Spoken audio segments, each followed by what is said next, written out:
भगवान श्री कृष्ण आगे बोले, हे प्रिय, जब गुणवती को राक्षस द्वारा अपने पति एवं पिता के मारे जाने का समाचार मिला तो वह विलाप करने लगी। हाँ नाथ, हाँ पिता, मुझको त्याग कर तुम कहाँ चले गए? मैं अकेली स्त्री तुम्हारे बिना अब क्या करूं? अब मेरे भोजन वस्त्र आदि की व्यवस्था कौन करेगा? घर में प्रेम पूर्वक मेरा पालन पोषण कौन करेगा? मैं कुछ भी नहीं कर सकती। मुझे विधवा की कौन रक्षा करेगा? मैं कहाँ जाऊं? मेरे पास तो अब कोई ठिकाना भी नहीं रहा। इस प्रकार विलाप करते हुए गुणवती चक्कर खाकर धरती पर गिर पड़ी और बेहोश हो गई। बहुत देर बाद जब उसे होश आया तो वह पहले की ही भांति करुण विलाप करते हुए शोक सागर में डूब गई। कुछ समय के पश्चात जब वह संभली तो उसे ध्यान आया कि पिता और पति की मृत्यु के बाद मुझे उनकी क्रिया करनी चाहिए जिससे उनकी गति हो सके। इसलिए उसने अपने घर का सारा सामान बेच दिया और उससे प्राप्त धन से उसने अपने पिता एवं पति का श्राद्ध आदि कर्म किया। तत्पश्चात वह उसी नगर में रहते हुए 8 पहर भगवान विष्णु की भक्ति करने लगी। उसने मृत्यु प्रयत्न तक नियम पूर्वक सभी एकादशियों का व्रत और कार्तिक महीने में उपवास एवं व्रत किए। हे प्रिय, एकादशी और कार्तिक व्रत मुझे बहुत ही प्रिय हैं। इनसे मुक्ति, भुक्ति, पुत्र तथा संपत्ति प्राप्त होती है।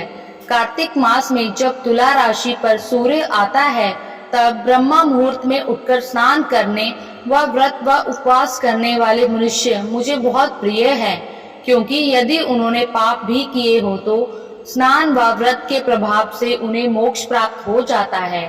कार्तिक में स्नान, जागरण, दीपदान तथा तुलसी के पौधे की रक्षा करने वाले मनुष्य साक्षात भगवान विष्णु के समान है।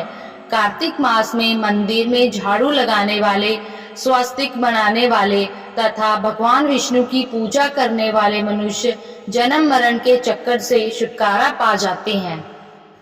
यह सुनकर गुणवती भी प्रतिवर्ष श्रद्धा पूर्वक कार्तिक का व्रत और भगवान विष्णु की पूजा करने लगी। हे प्रिय, एक बार उसे ज्वर हो गया और वह बहुत कमजोर भी हो गई।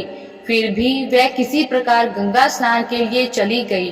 गंगा तक तो वह पहुंच गई, परंतु शीत के कारण वह बुरी तरह से कांप रही थी। इस कारण वह शिथिल हो गई। तब मेरे दूत उसे मेरे धाम में ले आए। तत्पश्चात ब्रह्मा आदि देवताओं की प्रार्थना पर जब मैंने कृष्ण का अवतार लिया तो मेरे गण भी मेरे साथ इस पृथ्वी पर आए, जो इस समय यादव हैं। तुम्हारे पिता पूर्व जन्म में देव शर्मा थे तो इस समय सत्राजित है। पूर्व जन्म में चंद्र शर्मा जो तुम्हारा पति था वह डाकू है, और हे देवी, तू ही वह गुणवती है। कार्तिक व्रत के प्रभाव के कारण ही तू मेरी अर्धांगिनी हुई है। पूर्व जन्म में तुमने मेरे मंदिर के द्वार पर तुलसी का पौधा लगाया था। इस समय वह तेरे महलों के आंगन में कल्प वृक्ष के रूप में विद्यमान है। उस जन्म में जो तुमने दीपमान किया था उसी कारण तुम्हारी देह इतनी सुंदर है और तुम्हारे घर में साक्षात लक्ष्मी का वास है। चूंकि तुमने पूर्व जन्म में अपने सभी व्रतों का फल पति स्वरूप विष्णु को अर्पित किया था, उसी के प्रभाव से इस जन्म में तुम मेरी प्रिय पत्नी हुई हो। पूर्व जन्म में तुमने नियम पूर्वक जो कार्तिक मास का व्रत किया था उसी के कारण मेरा और तुम्हारा कभी वियोग नहीं होगा। इस प्रकार कार्तिक मास में व्रत आदि करने वाले मनुष्य मुझे तुम्हारे समान प्रिय है।